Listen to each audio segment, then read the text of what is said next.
Ei, Chris, o Swissair 127 viu um OVNI ou um foguete que quase o acertou no meu espaço aéreo. O radar militar alerta que está captando um alvo primário intermitente atrás de você na trilha. Desde o início dos voos tripulados, pilotos e astronautas do mundo todo têm encontrado OVNIs em nossos céus e além. Aqui é Houston. Repita, 7. Eu disse que temos um OVNI às 10 horas, alto. Agora, várias de suas gravações, imagens e histórias foram divulgadas pela primeira vez. OVNI ou coisa do tipo, aquela bobagem de Roswell de novo. Os relatórios de OVNIs feitos por pilotos profissionais são os melhores por causa do conhecimento que eles têm dos céus. De gravações de torres de controle e de caixas pretas de aviões comerciais nunca antes divulgadas. Sierra Julieta, ainda está vendo tráfego aí? Com certeza. Para a FAA, os OVNIs são reais. Eles vêm punindo pilotos e escondendo relatórios de OVNIs há mais de 50 anos. Há relatórios secretos de astronautas e gravações feitas no espaço até 2005. Temos um objeto voador não identificado. Vários dos principais astronautas da NASA já afirmaram ter visto OVNIs. Com astronautas e pilotos relatando um número cada vez maior de atividades incomuns nos céus. Uma grande luz branca na frente e um verde azulado saindo atrás. Vou dizer uma coisa, é E estranho. os Os militares dizem que não tem nada no ar essa noite. Era rápido demais para ser um avião. Parecia um OVNI. Muitos perguntam, o céu pertence a nós ou a eles? Arquivos extraterrestres. Segredos de OVNIs das caixas pretas. A notícia dada no último dia 17 de novembro de um OVNI visto sobre o Alasca chamou a atenção especial. O avistamento foi feito por um piloto com 29 anos de experiência. Os tripulantes afirmam que durante o voo sobre o Alasca em novembro, foram seguidos por 600 quilômetros por estranhas luzes brancas e amarelas. Dos milhares de encontros de pilotos e astronautas com OVNIs, poucos são tão espantosos como o ocorrido em 17 de novembro de 1986, com o voo 1628 da Japan Airlines quando sobrevoava o Alasca. Em relação aos casos nos Estados Unidos, o da JAL é muito interessante porque há várias testemunhas. Era um avião cargueiro e o piloto viu um objeto que parecia estar acompanhando aquela aeronave. Houve uma investigação da FAA. Foi uma investigação oficial do governo sobre o avistamento. Os eventos daquela noite foram gravados. Japan Air 1628 Heavy, o radar militar alerta que está captando um alvo primário intermitente atrás de você na trilha. Repito, na trilha. O Boeing 747 seguia de Paris a Tóquio voando a 1000 km por hora, a uma altitude de 11 mil metros. Ele faria uma parada de reabastecimento em Anchorage, no Alasca. Às 17h11, o comandante Kenjo Terauchi, um piloto com 29 anos de experiência, avistou 3 objetos grandes não identificados voando 600 metros abaixo. Segundo ele, o maior dos objetos tinha o formato de uma casca de noz. O comandante Terauchi descreveu a nave principal como tendo o dobro do tamanho de um porta-aviões americano. O copiloto afirmou que era muito real. Era como um jato vindo em sua direção, exceto que não era um jato. O 747 não era nada comparado a esse enorme disco voador. Após vários minutos observando os OVNIs, os pilotos perceberam que os objetos estavam na mesma velocidade que eles, 1000 km por hora. De acordo com o comandante, eles começaram a fazer movimentos que eram impossíveis para uma aeronave fabricada pelo homem. Então, sem aviso, as 2 aeronaves menores subiram em direção à janela do piloto. Elas chegaram tão próximas ao avião que, segundo o comandante, o brilho intenso deixou seu rosto quente.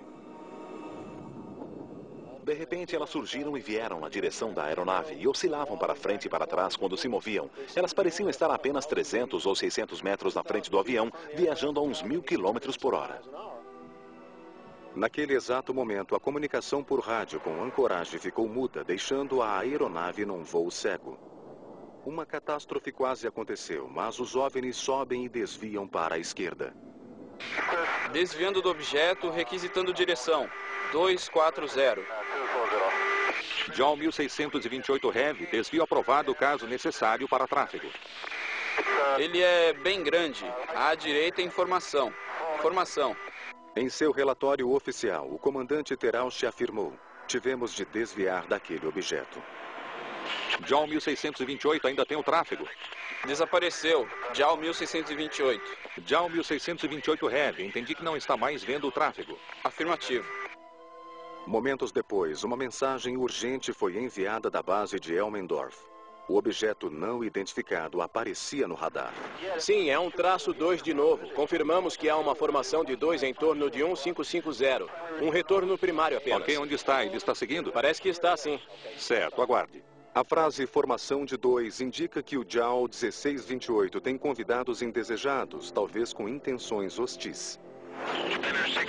O radar militar alerta que está captando um alvo primário intermitente atrás de você na trilha. Logo após essa confirmação, a FAA requisita o auxílio de jatos da Força Aérea. Você tem alguém para mandar lá ou quer fazer isso? Vamos falar com o oficial de ligação a respeito. Está começando a preocupar o JAL. Ele está fazendo um 360 e continua sendo seguido. Está bem, vamos ligar para o escritório militar. Embora os militares não tenham feito nada, o voo 1628 conseguiu pousar em segurança em ancoragem às 18h20. A grande cobertura da imprensa tornou este incidente um dos casos de OVNIs mais divulgados da história. Apesar do caso ainda provocar polêmica em torno das intenções dos objetos que seguiram o 747, até hoje o fato continua sendo um mistério. O 747 da JAL foi seguido por um disco voador. Os documentos misteriosamente desapareceram do escritório da FAA. 30 de janeiro de 1987. 2 meses após o caso da JAL, um evento similar ocorreu novamente no Alasca, desta vez com as Forças Armadas. Um KC-135 da Força Aérea que partiu de Anchorage em direção a Fairbanks relatou o contato com um OVNI a 6.000 metros de altitude. Existe tráfego para nós, cerca de 1 hora. Não sei bem a distância, mas na mesma altitude. Hector 29 negativo, não existe tráfego nesta posição. Segundo os pilotos, o objeto era muito parecido com o relatado pelo voo da JAL. Um objeto grande, silencioso e em forma de disco, maior do que um porta-aviões. Segundos depois, o controle aéreo perguntou se o KC-135 continuava vendo o objeto. O piloto respondeu que sim e que o objeto estava a 12 metros de sua aeronave. O incidente do voo JAL 1628 chegou a ser citado na conversa. Somos da Califórnia, de passagem aqui. É comum as pessoas verem esse tipo de coisa, tirando o pessoal da JAL? Hector 29, é muito raro se ver esse tipo de luzes aí. 30 minutos depois, a torre de controle de Anchorage passou uma mensagem do escritório regional da FAA. Hector 29, o pessoal do controle de qualidade aqui em Anchorage pediu para você ligar para eles quando pousar. É referente ao objeto que estamos vendo? Afirmativo, senhor. Pilotos são ótimas testemunhas para OVNIs. Eles sabem o que é e o que não é normal nos céus. Eles veem todo tipo de aeronaves rotineiramente e quando um piloto relata um OVNI, a chance de ser verdade é muito grande. 31 de janeiro de 1987. Menos de 24 horas após o avistamento do KC-135, mais um incidente ocorreu nos céus do Alasca. Os pilotos do voo 53 da Alaska Airlines relataram um objeto em formato de disco, grande e brilhante, seguindo a aeronave. O radar de terra nada indicava, mas a velocidade da nave estranha alarmou os pilotos. Sim, está abaixo de nosso radar. Captamos um blip. Ele se move a 2 km por segundo. Passou na nossa frente e desapareceu. Ele foi rápido demais. Um piloto que relata um OVNI para a FAA pode muito bem entregar a licença no dia seguinte. A FAA, os militares e até autoridades civis não querem saber de OVNIs. Os primeiros encontros de pilotos com OVNIs ocorreram nos anos 20 e 30, muito antes de existirem gravações de caixas pretas e de conversas com as torres de controle. Os avistamentos de pilotos ocorrem desde o início com Kenneth Arnold. Kenneth Arnold estava voando de Washington para Idaho, quando avistou sobre o Monte Rainier 9 aeronaves viajando de leste para oeste.